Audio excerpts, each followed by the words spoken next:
So a couple of weeks ago, I had a great chat with Ben on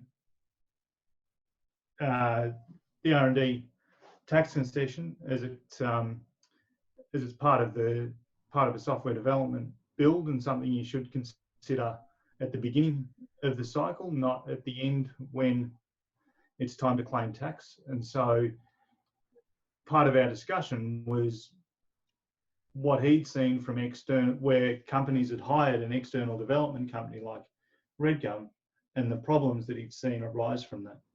So Ben, if you'd like to talk about the issue. Yeah, so we do, obviously I do a lot of R&D tax incentive work for clients, and they often use external developers.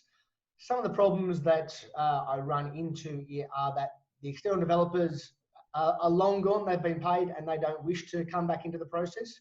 We need to interview them to understand what aspect or what part of their development is actually eligible for R&D. So when people engage external developers, make sure they allow time for us to, or someone to interview them to understand that. The other issue we see is the information asymmetry. What the developer tells the client is that, yes, we've done this 100 times before, we see no issue, we developed it, there were no issues.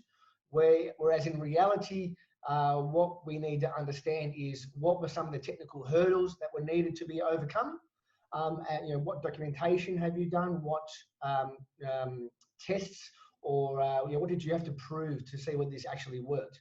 So the external developer keeps all the information to themselves and tells the client, yes, we're excellent, we've done it before, but we need to understand what process they went through to uncover that. And it may not have been done before, and that this development may not have existed, or the evidence may not be obvious from anywhere around the world. Yeah, no, it is a double-edged sword when you're trying to convince a client that you're de-risking their process, and the R&D tax concession is going to pay for the risk. It's an opposing sales model, I suppose. And it's certainly something to think about before you start your development.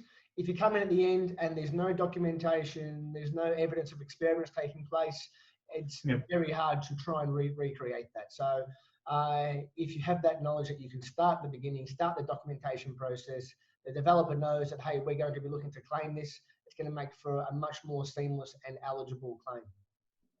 Yeah, no, that's good advice. All right, well, thanks for reaching out, Robert. Yeah, no, that's good. Thank you.